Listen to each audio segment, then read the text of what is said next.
has people that come and go, but the the work stays with us as artifacts of their presence. Hello.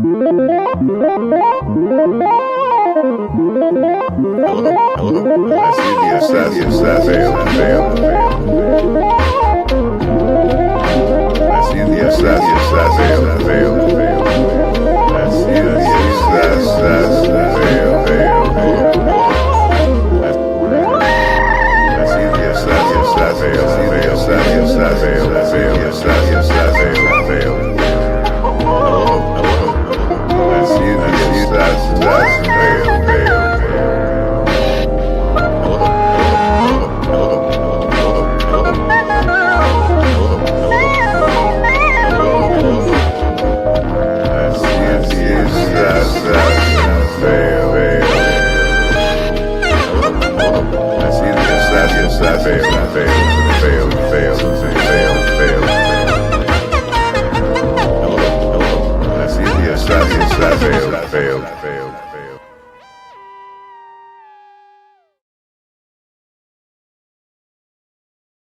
Hello.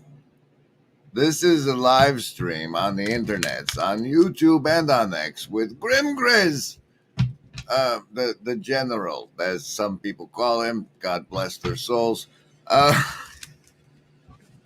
My preferred pronoun is Zod self. Go. Anyway, welcome everybody. What happened was, we make this stream every day so people feel virtually not alone. Some people can't leave their houses and they're eating cat food so they can pay for their medication. And, there's other of us that are just inside because we're all hikikomori and stuff. And here we come together in the hive mind because we are one and you are in it. We're coming for you. No, shh. Hi, everybody. Welcome. This is the place where you get savings throws against the mind control you swim in every day. I don't know that anybody else gives you saving throws against it, and they just wash you in it. But here you get a savings throw against it, and we'll be getting to those shortly. But first, the casino deck card of the show is the Ace of Hearts. I feel reassured. I don't know why. Mimetic association with hearts and stuff, I imagine. Is everything all right in here? Yes, Daddy. Savings throws against mind control. Here's how those things go. You make a choice, between survival, social, wisdom, or heart as the basis for your resistance to the mind control. I roll the die. If the die you chose comes up 10 or higher, you've made your savings throw. Congratulations. You've made it. You could throw your hands up. You've made it. And then... And then if it's under 10, you take full damage. But you're always taking full damage, so it's really just an opportunity for a temporary slight reprieve. Hey, how about that? Survival, social, wisdom, or heart? Choose. Woo, survivalist, the rare and beloved Nat 20. That's a +3 to next stream saves. You made it so hard. Social is doing well with this one as well. Look at that. That's an 18 for you. Lovers of wisdom. Hope you got your hive mind bonus. That's the power of 8 for you. Heart, folks, just your 7 chakras. You're going to need a +3. You get a +5 for a replay comment. And Indigo Kids, what is this? What is this? Okay, it's a Nat 22. You paired it up with the survivalist, and you get to see Beholder today and a +3 tomorrow for the Indigo Kids. How about that, K-Babe? Those used to get. We're the new homeless. Yeah? Oh, wow. True. I taught you how to clip, right? So how do you do a clip mail for me? You can make a clip and then tweet it and then add Pastor Paul to say clip mail. Hey, Pastor Paul. Are you saying we should LARP as adults with civic, human, responsible duties? Why to do it again? That's really what we're trying to do. And give and act like fully mature men for the benefit of everyone. For the benefit of everyone, you said. Is that part? LARP like grown men for the benefit of everyone? Is that what you're recommending people do on the other side of the LARP gate, Pastor Paul? My question to you. Sir, from this side of the LARP gate, where don't you basically get what all the homeless those used to get. We're the No, you're not ready yet. Well, wait, the reason you're not ready yet is because you're going to reference the Hive Mind link at the top of the chat, the Ko-fi link at the top of the chat, because the new Ko-fi goal, thanks to TYL for hitting our last Ko-fi goal, our new goal is to fund this Justin's Morning Coffee thing. You see, what happened was, I got some samples from Evansville Coffee of the general grind that will be coming out shortly for purchase, and then ran out of those, and then have to go back to Folgers without your intervention, as I can get some of Justin's Morning Blend. It's strawberry milk chocolate sweet orange, and so there you got to have a goal. It's good if you have a Ko-fi goal, even if you can't come up with a good goal. Always put up a goal. 200 is good because then the people that just give you 5 still get to see the percentage bar move. This means that the individual psyche is far from being safely synthesized. On the contrary, it threatens to fragment only too easily under the onslaught of unchecked emotions. While this situation is familiar to us from the studies of anthropologists, it is not so irrelevant to our own advanced civilization as it might seem. We, too, can become dissociated and lose our identity. We can be possessed and altered by moods or become unreasonable and unable to recall important facts about ourselves or others, so that people ask, "What the devil has gotten into you?" We talk about being able to control ourselves, but self-control is a rare and remarkable virtue.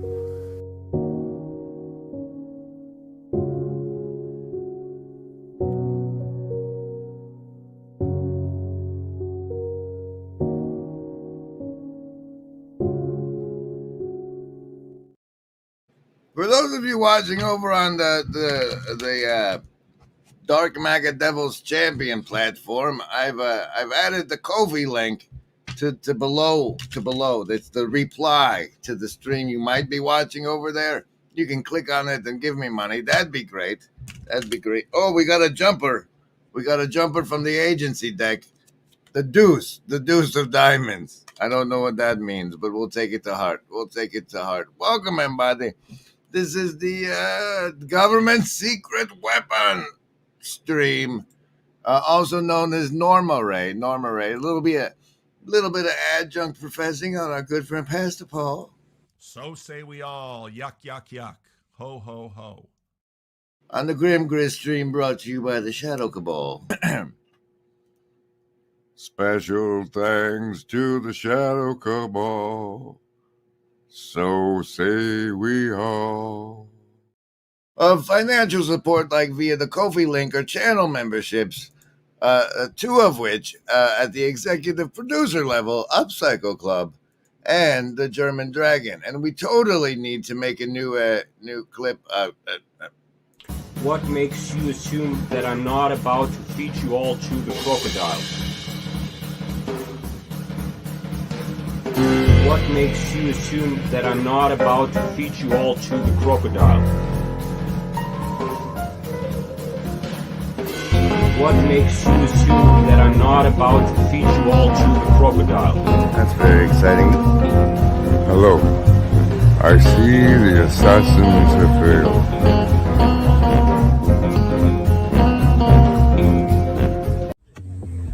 Did you get that on video? Mom, I'm not going to. No, that's I'll show you later. Look, the gator, obviously.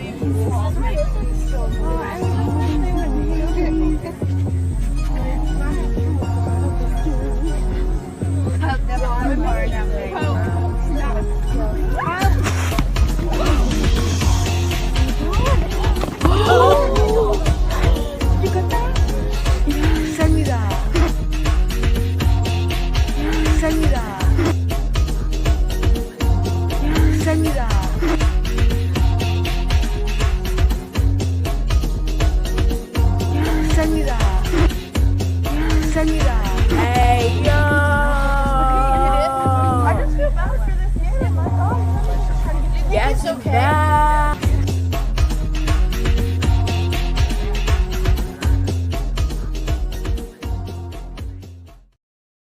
All right. Thanks to Cats for joining the Shadow Cabal via the Ko-fi link. We appreciate every little bit that helps us fund our new Ko-fi fund for the coffee fund from Evansville Coffee. What a great opportunity to have my face on the coffee bean. Hey, how about that? We're going into the Blue Church part of the show. The only card we have, the Deuce. What is this marked? A deuce of spades for the a marked deuce of spades for the Blue Church. As we dive into today's Blue Church Pastor Paul, look at him there. Look how we got him. Ooh, in his what does it mean to put your religious bone in her body? Nobody wants this stream where he was nice enough to put my face on the thumbnail. Thanks for that, Pastor Paul. Thanks for that.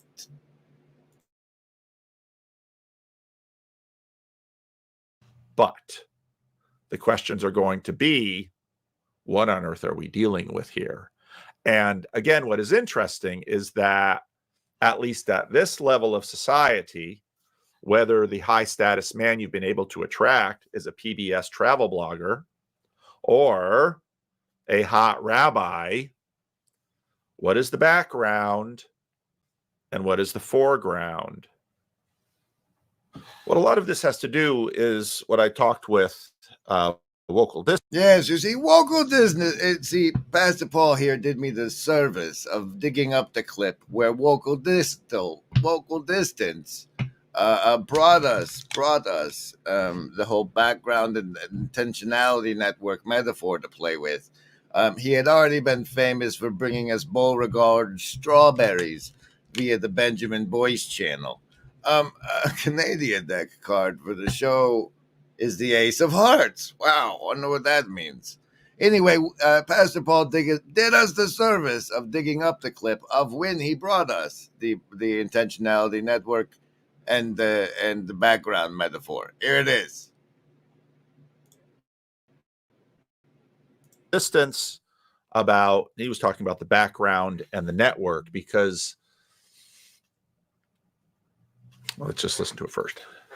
What he's seeing is, so Searle talks about the background, the network, and the network of intentionality is all the ideas, all of your intentional conscious content, right? Everything that's about something, dreams, visions, ideas, thoughts, goals, all the artifacts of consciousness, the things that furnish your conscious world and your ideas. That's right. Intentionality just means ofness or aboutness. So anytime you have a thought of something or about something, that's intentionality. Yep. And he's saying you have a network of intentionality, all of these intentional bits of intentionality of knowing things and feeling things and having thoughts. And you would understand that on one hand, a religion, at least if you identify as self-consciously religious, if you identify as participating in this established thing, that is all part of the network of intentionality. It's about things and imagination, and all of that forms a network of intentionality. And that gets meaning up against a background. And the background is a set of capacities, things like knowing a language, having a prefrontal cortex, being able to see, having senses, the capacity to use language, the ability to think.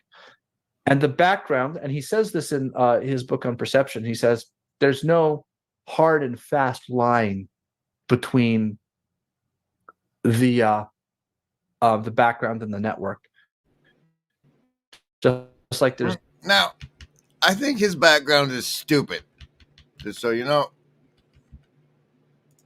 Knowing a language. And the background... Network of intentionality. It's about things and imagination, and all of that forms a network of intentionality. And that gets meaning up against the background. See, that gets meaning up against the background, and meaning is the background we deal with on the mimetic and narrative levels. And so when I say background, I'm doing like he's like, there's no discernible thing between the network and the background. where he clearly says it puts meaning up against the background. So meaning is the indiscernible between the network, and that's what's controlled and instilled via narratives, such as Pastor Paul watching this Netflix show.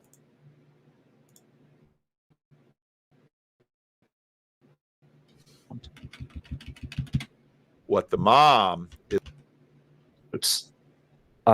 They kind of bleed into each other. Right. And that's where religion is a very slippery thing. Because what's interesting about, let's say, what the mom is worried about, let's find the mom again. What the mom is worried about is the affordances. Because in a religious community, you're actually dealing with something that is multi-generational. It travels through history. And what its norms, its networks of intentionality desires to do is afford over time this background. Now, as Grim Grizz says, television is a normalizing ray. And so what's interesting here is that, the mutual friend can say, oh, she doesn't have a Jewish bone on. She doesn't have a Jewish bone in her unless you put one in her. Wink, wink. That's the normalizing ray. The normalizing ray is she's your girlfriend. You sleep with a girlfriend. It's all what's normal to the characters and the thing that's shaping and focusing your intentionality network, what the show is about. What's normal background for them is instilled as normal background in your own personal narratives if you watch things such as Netflix. Remember it. We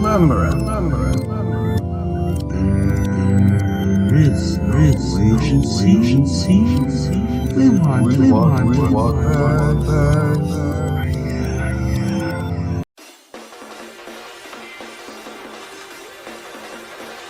LARP! We have the ability to LARP and LARP hard. Griff harder. Griff harder.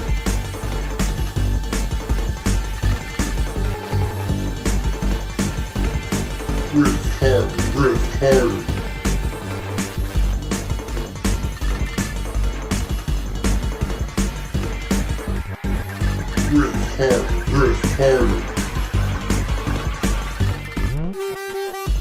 LARP! We have the ability to LARP and LARP hard. Griff harder.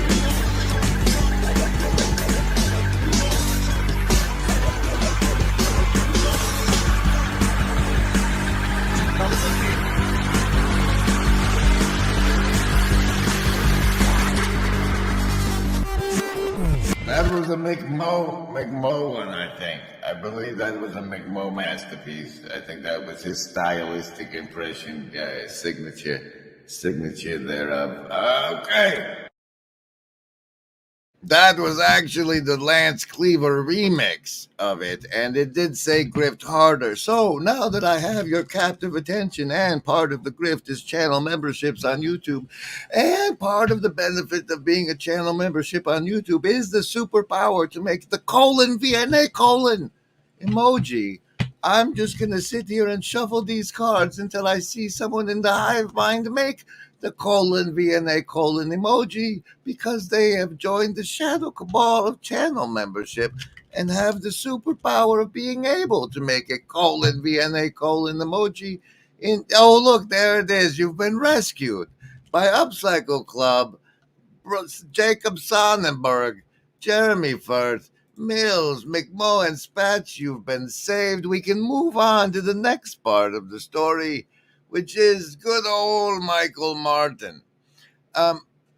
Your browser has lost the thingy. Present and do it again. Okay, here we go. And there it is. See, what happened is he is also a multi-dimensional being and exists on YouTube and on X.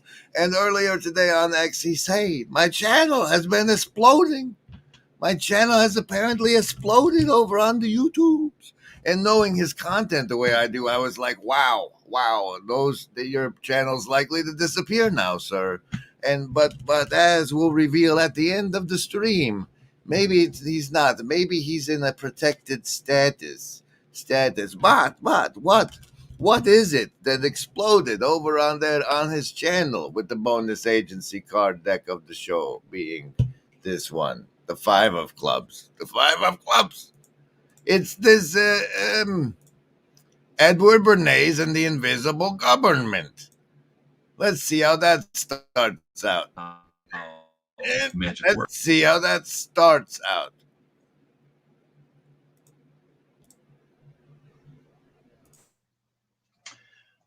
The conscious and intelligent manipulation of the organized habits and opinions of the masses is an important element in democratic society. Those who manipulate this unseen mechanism of society constitute an invisible government, which is the true ruling power of our country. How you doing, friends? Back here at Sophiology Central. What I just read for you are the opening two sentences from...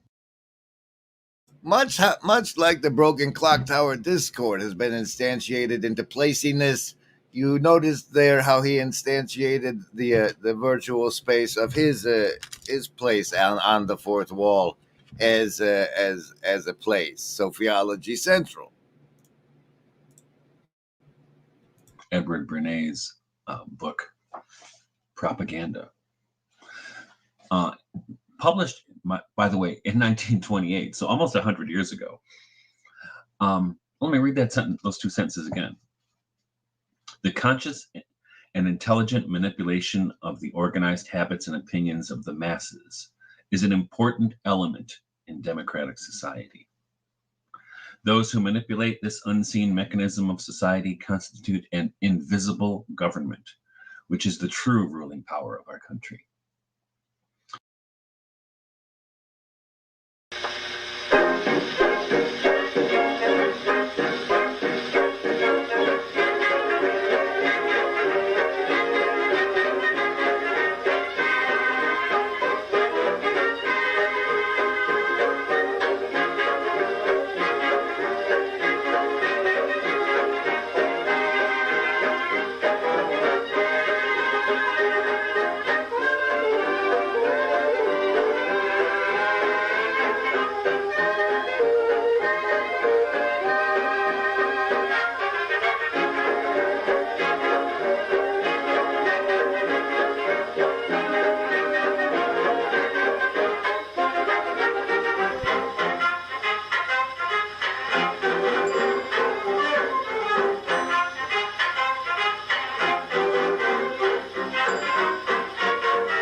Oh, was I muted that whole time?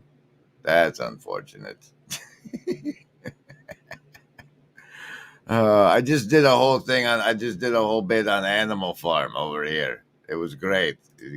You guys should have missed it. That sounds. Everybody who made the corn gets a +4 to tomorrow to next stream savings throws. Oh dear, that's so unfortunate. We all know that there is no agency any living gent can see doing what is right for me.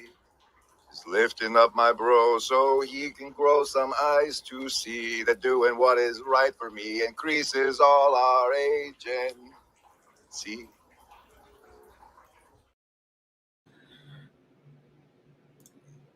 Wait, no.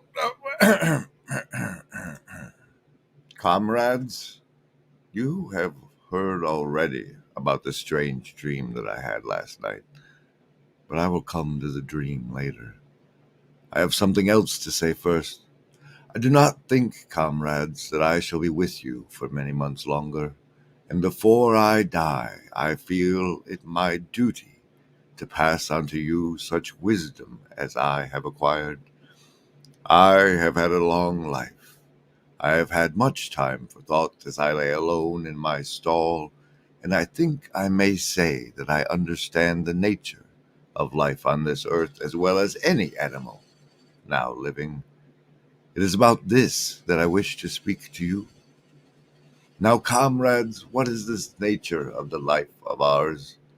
Let us face it, our lives are miserable, laborious, and short. We are born, we are given just so much food as will keep the breath in our bodies, and those of us who are capable of it are forced to work to the last atom of our strength. And the very instant that our usefulness has come to an end, we are slaughtered with hideous cruelty. No animal in England knows the meaning of happiness or leisure after he is a year old. No animal in England is free. The life of an animal is misery and slavery. That is the plain truth. But is this simply part of the order of nature? Is it because this land of ours is so poor that it cannot afford a decent life to those who dwell upon it? No, comrades, 1,000 times no. The soil of England is fertile, the climate is good, it is capable of affording food in abundance to an enormously greater number of animals than now inhabit it. This single farm of ours would support 12 horses, 20 cows, hundreds of sheep, and all of them living in the comfort and the dignity that is now almost beyond our imagining. Why, then, do we continue this miserable condition? Because nearly the whole of the produce of our labor is stolen from us by human beings. There, comrades, is the answer to all our problems. It is summed up in a single word: man. Man is the only real enemy we have. Remove man from the scene, and the root cause of hunger and overwork is abolished forever.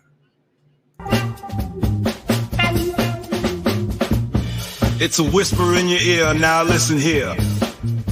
Remember, embody, it's all so clear.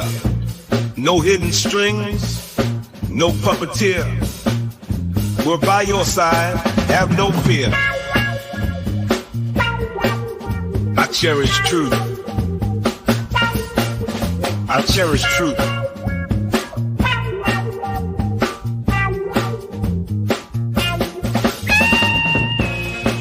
Remember, embody, there is no agency.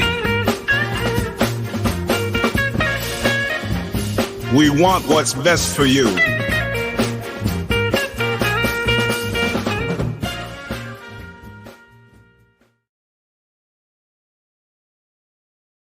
Well, by Jove, it's a super sticker. Thank you, Upcycle Club. I wish that we could see what the sticker was, but StreamYard is apparently not that cool. Not that cool. All right, where were we? Oh, yes, there's a guy named Bernays, right? And he said probably to his nephew, right? This part here. Sentences again. The conscious and intelligent manipulation of the organized habits and opinions of the masses is an important element in democratic society. Those who manipulate this unseen mechanism of society constitute an invisible government, which is the true ruling power of our country. Now, that guy is famous because he was apparently some guy named Freud's nephew. And then the guy who said that, his nephew is the CEO of Netflix. And Pastor Paul watches Netflix and says how it's a normalization rate. And so you'd have to wonder why somebody who would understand that shaping the minds of the masses is that they would try to shape the masses towards promiscuity, and why they would aim in that direction. It's kind of curious. I don't know how it all relates, but it's come back to my mind like 6 or 7 times, and I believe it's related to how we get our understanding of the network through narratives and shared narratives, and part of those shared narratives are the narratives we share around the water cooler and stuff with other people, and that recognizing the dominant narrative shown by those people serves a sociologically evolutionary function. Right. So if you can tell what most people are talking about, then it increases your relatability with most people and helps you ascend the social hierarchy. And I think that's why this clip from a home math live stream keeps coming back to me here.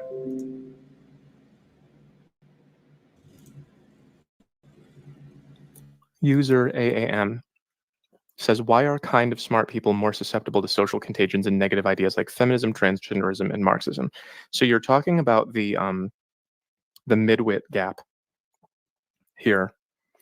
And there are, I wish that I had I guess I'll just draw that for you too. It's making the MAGA shirt for the home math girl. So you have the like the dumb troll guy.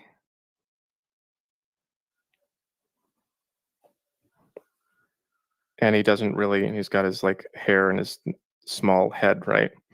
And then you have the IQ bell curve. Move this up so you can see it.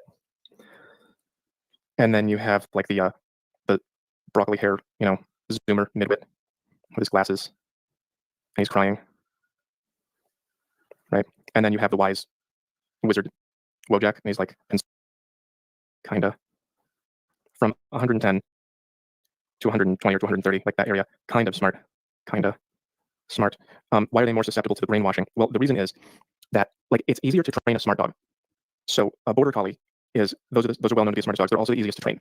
These people, you can't really train them because you tell them something about whatever transgender feminism, and they go, that ain't true. Like there's boys and there's girls, and there ain't nothing more, and I don't need to know it if the Bible don't say it. And they think in really simple terms. And so it's difficult to actually get them to understand ideas more complicated than that. So it's harder to brainwash them and convince them of stuff that's obviously not true because they can't conceptualize it, right? Now, these people they're a bit smarter, and also they get all of their, like they don't chop wood for a living, they don't hunt to eat. They get all of their money from social acceptance. So they're in this, this vast web of other people. They get all of their money from social acceptance, you say? People who they need acceptance from, or else they can't have money and they can't have girlfriends. And so they're all interested in looking smart to each other and in belonging. They want to get praised. They want to be praised. They want for everyone to say, oh, you said the correct thing. You're so smart. So that, I don't know, that's come back to my head a lot in the last few days. I think it relates to how we sense make the background, the interface between the intentionality network and the background. And I thought that was useful. And that's why you made it the clip. What? Really? Okay. The list? Yes, any of the first level ones. I'm gonna get a soda. Anyone want one? Hey, Graham, I'm not in the room, right? What room? I want to cast Magic Missile. The room where he's casting all these spells from. He hasn't cast anything yet. I am, though, if you'd listen. I'm casting Magic Missile. Why are you casting Magic Missile? There's nothing to attack here. I'm attacking the darkness.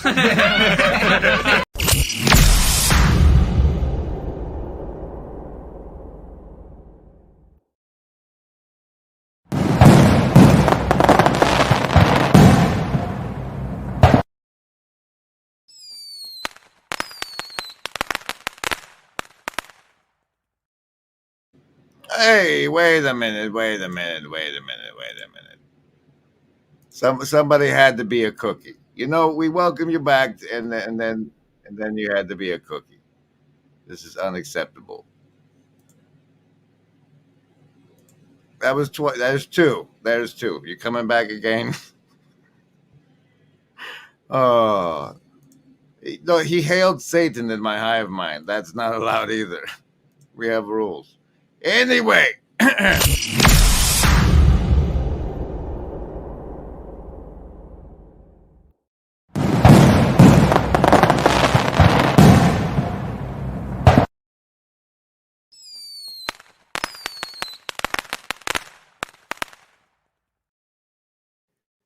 Do it, Zurich.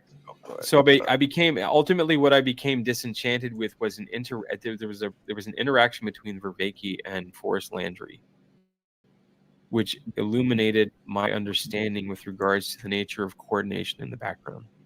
How it is that illuminated your understanding of it. What did that illumination reveal, sir? Not all things were as in agreement as I thought they had been in the background. So there was like some people had reasons they couldn't agree to things that they didn't weren't obvious to everyone. Like, I can't agree to that. I can't tell you why I can't agree to that.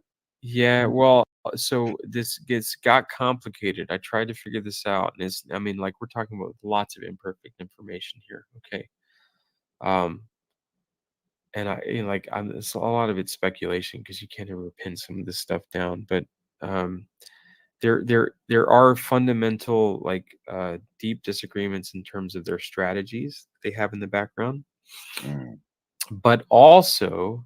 It's very evolution, it's evolving. No, T-Grog, I can go anywhere you want in the whole realm of human knowledge. I'm happy to go there with you. Where would you like to go? Well, I'm just saying, why doesn't your position collapse into agnosticism or because I don't require someone to hand me a system in order to test it. I don't feel like I have to test everything. I feel like I've been given everything I need, and I'm attuning that system, which is me, the instrument that I am. How about your intuitions? No, I have measurement tools. My body is enormously calibrated to measure things. And can your body measurements be anywhere wrong? you want in the whole realm of human knowledge? I'm happy to go there with you. Where would you like to go? Well, I'm just saying, why doesn't your position collapse into agnosticism or because I don't require someone to hand me a system in order to test it. I don't feel like I have to be given a system in order to test everything. I feel like I've been given everything I need, and I'm attuning that system, which is me, the instrument that I am. So it's your intuitions. No, I have measurement tools. My body is enormously calibrated to measure things. Yeah. And could your body measurements be wrong? Out, so the total plan itself is staggered, right? So it's not just like let's just enact it all at once. Like we have phases, gentlemen, phases. Yeah, let's pretend like we haven't been talking in the background about what we expect to happen, and that we haven't coordinated this. We haven't been conspiring to do this. But these people in the corner and that are participating in these discussions and partaking in this cultural movement, what they're partaking in is it's a channel of knowledge and discussion, which it's been defined and cultivated by a number of relatively small group of people that's been in the background since, as near as I can tell, about 2008. Between 2008 and 2012 is when it really started to probably craft the majority of that strategy. But it's been going back. Special thanks to the Shadow Cabal. So say we all.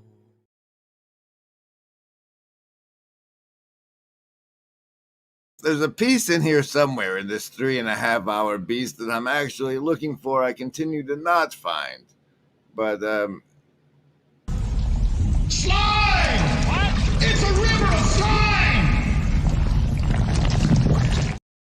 here's from the 3rd hour and 33rd minute. That's ultimately the idea. Is we try to create a platform which is just a gathering hub, lets people filter out into these like slightly different iterations of like the most effective ways to come together, and that like you don't enforce a particular structure on any of these, but that nevertheless they communicate with each other, and that by like voluntary participation update how it is like their internal governance works, or how it is their economies work. Like all of that stuff is up for play. But so it's part of a whole narrative, right? Because there's a transitional point that we have to pass through, right?